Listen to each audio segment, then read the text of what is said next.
Nazali na esengo ya koyeba ete bozali ebele liboso ya baposte téléviseur na bino mpona kolanda émission ezwi na yango bandeko balandi ya émission ezwi napesi bino mbote bisika nyonso ezwami bino mpe etika ete kimia ya nzambe tata eyingela omabota mabino pasi mpe mawa na république démocratique du congo pamba te maye oyo makolekama akopesa pasi tokoyeba te tokomi wapi tozali kokende wapi mpe nini ezali kokoma bongo la république démocratique du congo soki molobeli ya bino océan de la presse congolaise na équipe technique mobimba na chaîne ya bino ya libération ezali bobele koluka le voisin moyen mpona nini ya kopesa bino basango atako bino bokolinga mpenza te totambola lolenge oyo elongo bani kasi baye oyo balingi mpe bazali baye oyo mpe bakosunga bazali mpe biso bansola banzi ete tokotambola mpenza na lolenge kaka ya koyoka mpe ya kopartage ndenge tozali kosenga mpe ya kosenga bato basabone pamba te esengeli chaîne na bino oyo ebika kasi ekobika malamu te soki bino bakongomani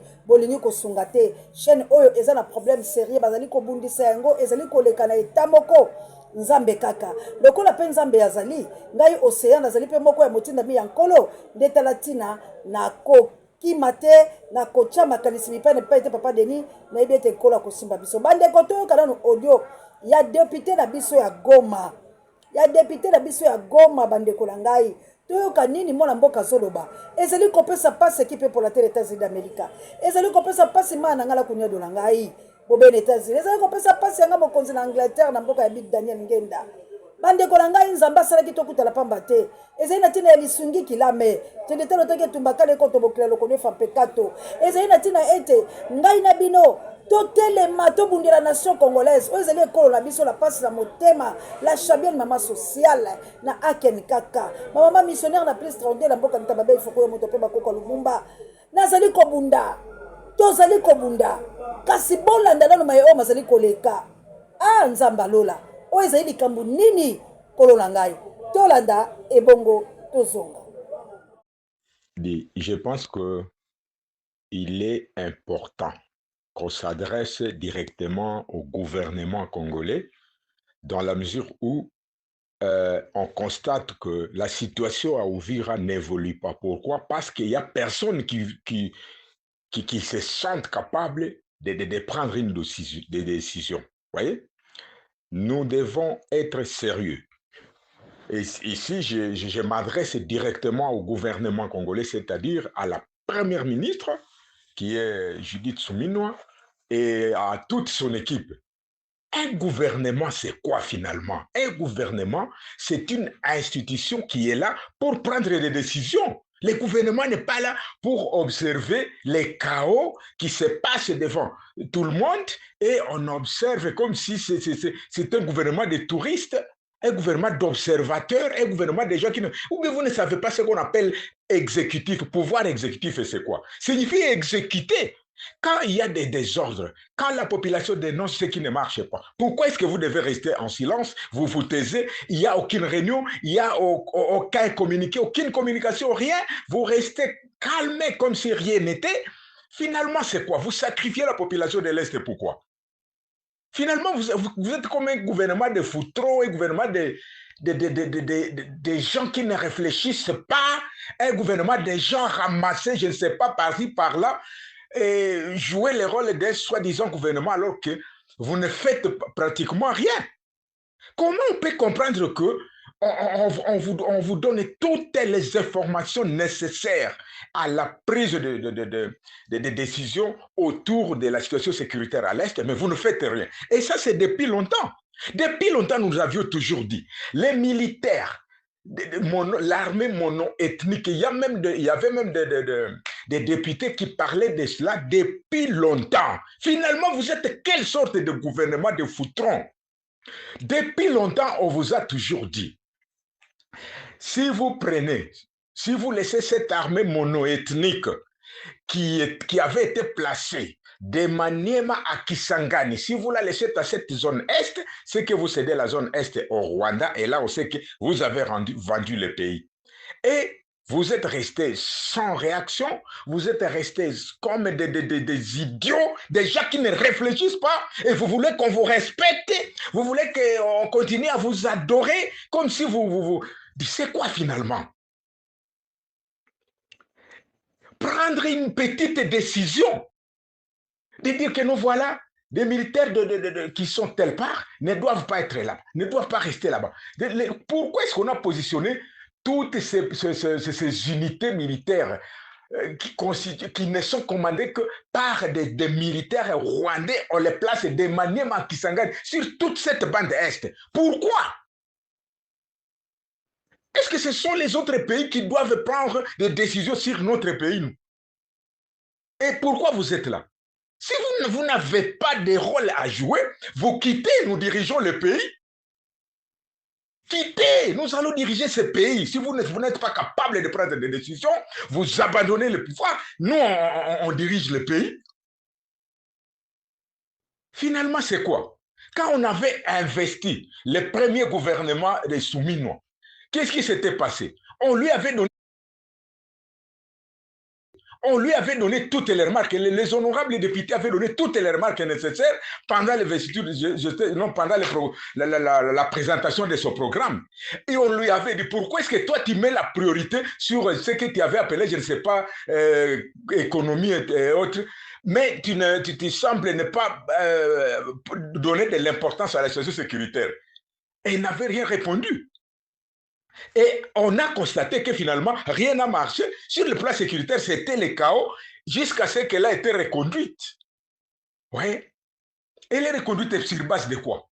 Nous devons nous dire la vérité, non? Alors, au lieu maintenant de prendre des décisions qui puissent sauver la situation, vous laissez comme ça. Il y a une situation qui se passe maintenant à une situation chaotique sur le terrain. À Uvira, vous ne faites rien comme partout ailleurs.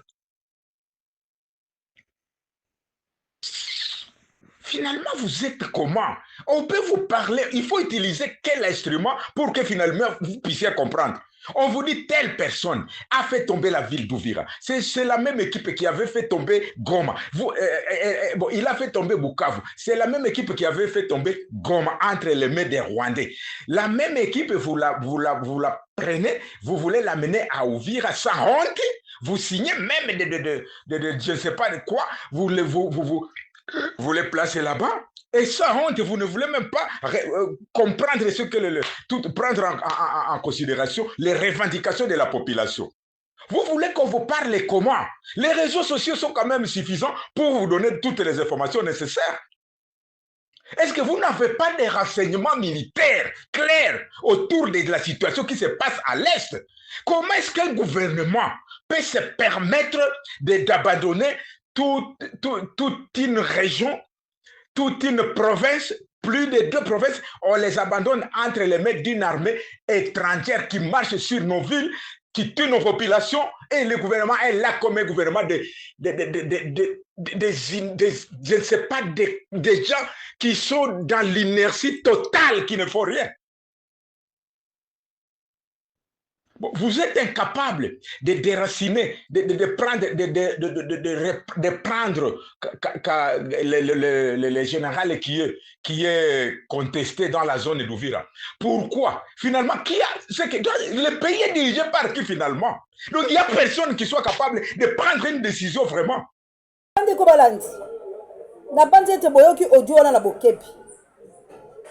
Bolandi boyoki député na biso atombi ayoki pasi kasi bandeko nanga nini esengeli tosala mpo lekolo wa biso Congo? Nini esengeli tosala po ete tobima na bombo oyo? Nini esengeli tosala tolela lolenge nini bandeko na ngai? Tozali komona te, tozali komona te, tozali koyoka te, tozali koyoka te. Guillaume Ngangula na Belgique bakongo bani bozali bongo ebele ba mama ya moto bojali moto mokozima makate pezi mama te.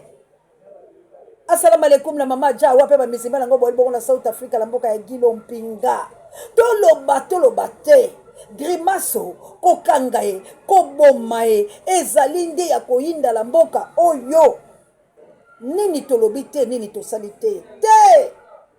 Nanu tosali te po esengeli bakonzi bayoka bakongo bani penza. Nanu tosali bango eloko te pe tobangisi bango te. Tina na bango zali bango bele ba détournement bobele kolia la talisa kibino makambo matali banyamurenge. na Alexis Gizaro sika boyoka bayi Kongomani bolanda ba mort pe boyoka bayi Kongomani nini bazo déclarer. La priorité, c'est la sécurité. Et j'ai toujours dit ça. Tant que je n'aurais pas réglé ce problème de sécurité, moi, je n'aurais pas réussi mon mandat. Président de la République, son Et excellence j'ai toujours dit ça. Tant que je n'aurais pas réglé ce problème de sécurité, pour moi, je n'aurais pas réussi mon mandat. biso toza Congolais. So toza Congolais, to okufa lokola mboate. Kisekedi soki mosala elongi yo. Soki mosala elongi yo. Bozipa. Biso awa toza na mawa. Awa bato babomi bato eza ba Kodeko. Kodeko balati teni moko ya gouvernement na biso ya République ya Congo. La priorité, c'est la sécurité. Et j'ai toujours dit ça. Tant que je n'aurais pas réglé ce problème de sécurité, moi, je n'aurais pas réussi mon mandat. Et j'ai toujours dit ça. Tant que je n'aurais pas réglé ce problème de sécurité, moi, je n'aurais pas réussi mon mandat de président. Tozali awa nzambe ndakela biso soki nzambe akela biso awa na kati ya mokili na ye atangisaki yo Kisekedi atangisaki yo ntango atangisaki yo okomi nango mwana na kelasi oki okotanga na Belgique uzo balakisaka yo oyo koboma biso soki batangisaki yo oyo koboma biso awa na kati ya mboka kuto tata tozali tata te nga nza mokolo naza ndeko ya tata na ye tata na azalaki na njuku na prison nga nazalaki viva na kati ya njuku lelo soki ezali po tata na azalaki na njuku yo trouble njuku oyo ekoma bebebe opona bato nyonso na kati ya territoire ya njuku po tata na azalaki na prison ete boltangisi Pinzoli JKM le number 1 océan de la presse congolaise moninga ya Gauthier Boulay Gauthier epai ozali osea kobela yo na mboka ya mama Celestine na papa Mikaele nini ezali kosala biso nini ezali kozongisa biso nsima mpona nini boyali koboya kosunga océan de la presse congolaise tosala mosala nzengeleke papa Denis na ngai bamama Bonheur mama missionnaire botelemako bamama batongaka oyo akosaki mama atongaka te amoto na lokuta mosala ya mama ezali kotonga kasi ngai osea na kotonga ti nakolemba te atoko bagrimase totongo mboka na biso longo totongo mboka na biso tala mawe ya boye kufa ya boye bato badeklare finalement na mboka mokonzi azalaka te na mboka oyo bakandi bali te na mboka oyo bato bali te mboka oyo bato bakosila mboka oyo guerre est ezali politize lobelaka bango eloko te mona mboka Félix Antoine Tshilombo na bato na ye bayaki nde koboma Kongo tala misala yango wana bongo bolobi ya boye tolongo ya boye bosepela bomela bachampagne bokonyokomo atako bokoyiba mbongo bino mpe boyakala pasi bokozanga kimia na mabota mabino na bamakango ya bino na bafami ya basi ya bino na bino tu wana lisanga bokonyoko lokola be bakongole bakotanga makila be bakongole bakolela be bakongole bazangi moto kosunga bango bakongole bakabi ekolo boye bakongomani bakomo kufa lokola banyama bakongomani bazaba mpato bazangi bokengeli kasi nzamba lobaki makambo esengeli salama mpona nsima nango boyebaki Félix Antoine Tshilombo ali moloki ali mobomi ayaki apona koservir nde baétranger ayaki nde mpo baétranger basepela ayaki nde mpo makambo mabe makotola mboko botala mpe oyo ezali kosalama botala bino moko mboka ndenge ekoma na agitation nalobaka oyo nalobaka kasi tokei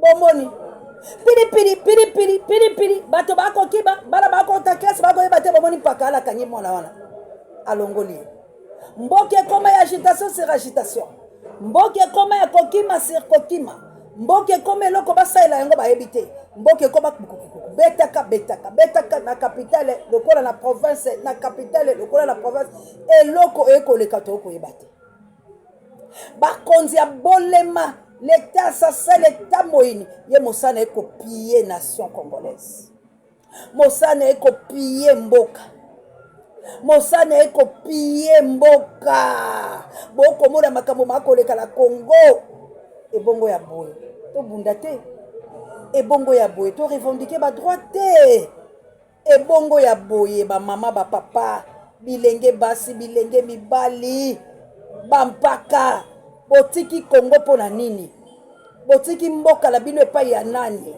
botiki nani asaela bino botiki nani alobela bino botala pe mama signeliwa alobi mabe eza mabe total baba bomi moto te ngam na opelisa ne moto so ba oyeba te babomi moto te ba ngam na opelisa moto nzambe to sa misala ndenge nini awa l'état a trouvé solution te mama bato babuki lupango na ye baboyi kosolola na ye ba chinois l'état te ba chinois l'état te vandi mama vandi awa to sa ndenge nini na ye ba chinois ndeko mama lobi bino bopelisi moto tenga la pelisi de même colonel moko baye kobuka ye colonel azwi liboma na oluka video yango lotelisa bino pourquoi kotorturer nation boye bozosala eloko malonga te banzela bokangi eloko ya malonga te bozobambaka mpe na lolenge ya mabe bobambi lelo lobe bukani maye boti bambongo boza kolia bokokima bokopakata mbangu kala te bokopakata mbangu bakongole bakotelema bino bokopakata mbangu bokokima na misala mabe oyo boye kosalela mboka bandeko oyo ezali éveil patriotique nayeka koéveille conscience kotalisa bino maye oyo makoleka mboka ezali na kimia te bakongole este bakosede ekozala profitable mpo na Félix mais Félix na capitale okozala kimia te mboka mpe Kongo ekokabola te parce que mission na yo nde nzambe asatombolaki yango asatalisaki na bato oyo bandimaki yo nde lelo nde bakozala desi mais biso toyebaki révélation toza komona nde accomplissement yango nayebisaka peuple bosabone massivement na chaîne ya libération bopartage bemission botia bacommentaire basuggestion mpe bachaîne bolaike tobunda etumba ya bavie awa nde lisekwa bakoboma biso kaka soki nzambe alingi mission soki eza accomplir te baboma te ngai nayaki nde la mission sur la terre pour délivrer la République démocratique du Congo pour ramener le peuple de Dieu dans la sincérité de leur père. Il faut s'accomplir. Ata nazo nyokwama ata nazo bundana je sais mission nanga sur la terre nzambe na bango jaloux milimo misala ekosunga kaka ata bakoboya biso ata bakodestabilize biso ata na mutu moko wana tokokende kaka ndenge moyembi moko ayemba ata bampiaka ngai oyo nakodusola tokodusola kaka pour République démocratique du Congo ezwa indépendance nango pour Congo ebika malamu richesse ya Congo esela bakongomani tokotika te baloki batelema tokotika te diplomatie na bango dijengu makambo na bango baosala dijengu epa na biso c'est la République ou rien Congo c'est notre patrimoine bozolanda te bakongolais baokufa député agangi alobi non boyete alobi eloko ni boni bosala biso bato mpe balobi est-ce que tozali la gouvernement batie lango mindelo impuissant eganga kaka bobundisa barebe boyebi bango bozokoka te bozonyokola bakongomani tolanda papa océan mobundeli résistant na parti politique ya mwana mboka Martin Fayulu Madidi yandi kaka Martin Fayulu Madidi toujours nsima na yo papa toyoka ye ebongo tosilisa mbote mwana mboka mbote ndeko journaliste Mama Océan du Congo mbote na balandi nyonso ya Océan du Congo mbote na bakongomani nyonso mokolo malamu parce que le beza mokolo esengo o leopard akobeta ndembo na terrain souhaiter la réussite et puis à Kende Liboso, parce qu'il s'agit de l'équipe nationale. Et puis si ma femme Oli va prier na biso à gagner le match de Kende Liboso. Mwana mboke sengo mingi penza tokozwa minute mingi te kasi. Moi mitune ezali ebele na tina ya SID parti na bino oyo bopona pamba te bato bakomona lokwa bolali. Bakomona vraiment bolali. Nini eko sala ke bokita lolenge oyo pe mwana mboka Constant Mutamba abotola bilo esika. Merci mwana mboka, je crois que mutuna wana toujours répondre à mwana bakongomani nyonso. Eza lokola bato lelo nde bazosala comparaison na Cindy na maman na biso Miliabel parce que basement na ngo ezo ko kamate. Donc ko comparer Fayulu na le na biso Mutamba eza lokola ba congolais ba comprendre makambo te. Donc il y a liboso na répondre sur SID là l'ité mon mboka. Tout ça a cessé le fait. Cessé le fait, cela veut dire quoi? To sengi biso nyonso kimia izonga na monere ya Congo. Balobi bakei États-Unis, bakei Doha et awa tout ça na processus il y a des pères spirituels au bis nous allons baptiser des paix nango, nous allons ba initiateur il y a cohésion nationale portée par nos pères spirituels de l'ECC et puis de la Sénico. Donc tant qu'on attend le dialogue inclusif donc, pour côté terrain, pour toute activité dans terrain, il faut un problème. Alors, pour le moment, le but de la terre, on attend Doha, on attend les États-Unis. Après, on a signé pour le dialogue inclusif. Et d'abord, la semaine passée, maman y a AFEC, Action pour les femmes de décider, parce que mon banquier en marche, et bandaki banana na Pascal Kino Tokomaki. Na ici que tu benga gasifo et le demain ou le samedi tu ça la même chose tu komanda na Pascal qui est tokoya na Itabe c'est-à-dire toujours qu'il est dans avant ou SID ko la DPCD la lité PCD ko ina parti politique mon côté au bureau kotangela et d'abord Mutamba n'est pas un bon exemple où il y a repéré pour la parti politique Mutamba à Longwe oui à FCC le plus jeune de FCC Mutamba aïe opposition républicaine, opposant républicain plutôt, et Lelo a se retrouvé dans l'union sacrée. Mais Fayulu n'a jamais changé le camp. Fayulu reste opposant jusqu'à présent. Donc, faire la comparaison dans le but de la Congomani, c'est qu'il va comprendre dans la communauté, il faut que Congomani va se coller et Mutamba, Azanakana militante, Mutamba veut le soutien de tout le monde. Les Congolais, Azana parti politique, Azana parti politique. Pourquoi? Parce que c'est un jeune qui n'a pas d'initiative malade.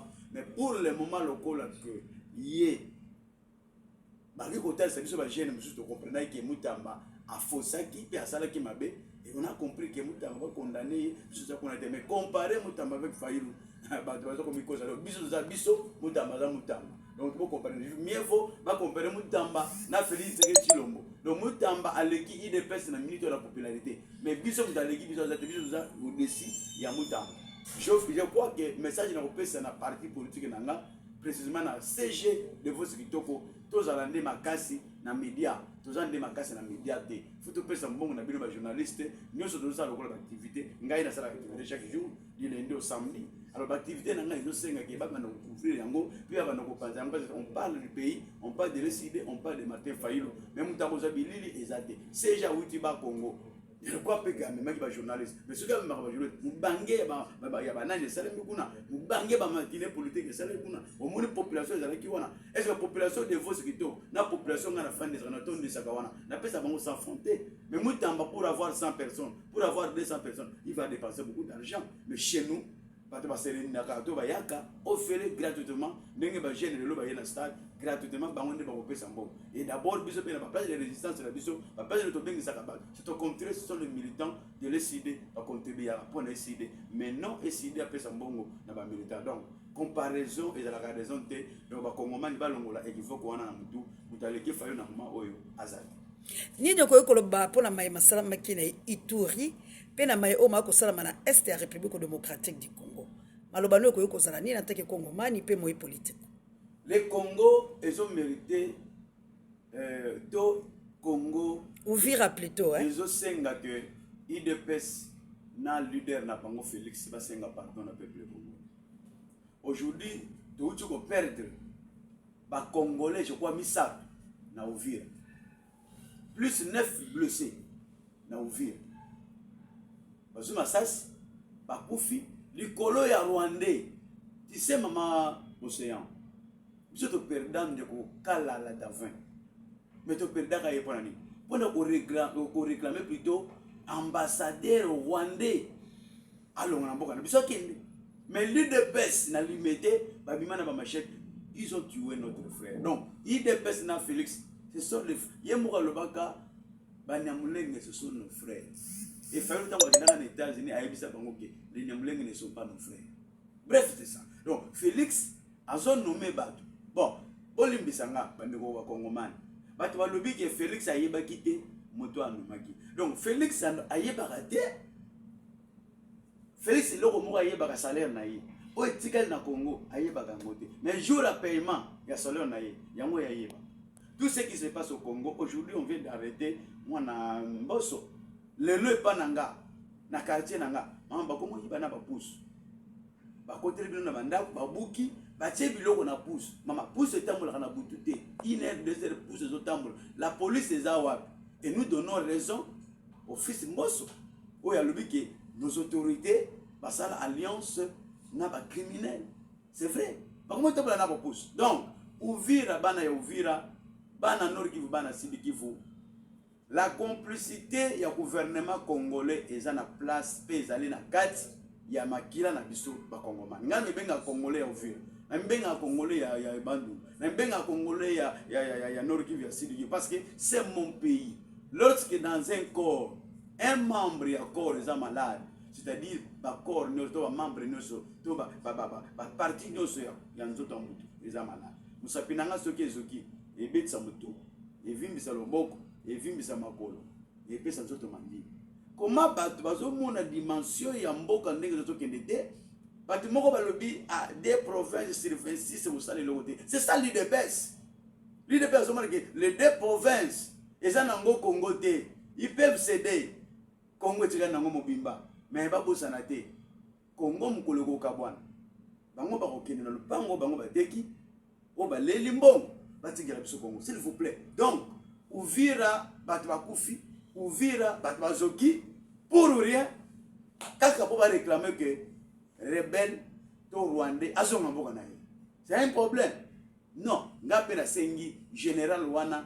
Gazita. Toyebi yote. Et ta face comme ça.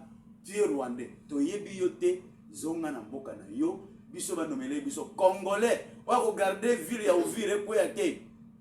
Toyebi mayele kadiosha ya UDPS. Toyebi Félix Tshisekedi mayele na yo. Alinya nommé mutu na service à renseignement. Service à renseignement. C'est le cœur de l'armée. C'est le motema ya mboka. C'est le motema ya armée. Ceux qui se renseignement ils amabe, c'est fini ba ko ya ba circuler biso aba bomi biso. Pour ani on a été mal renseigné. C'est pourquoi et c'est aussi un renseignement militaire au balingi ba pesa na Rwanda pour Uvira ko ya toboyi yango. Bana Uvira tous ensemble na bino. Maman, au moins les Cambodgiens bana Uvira te.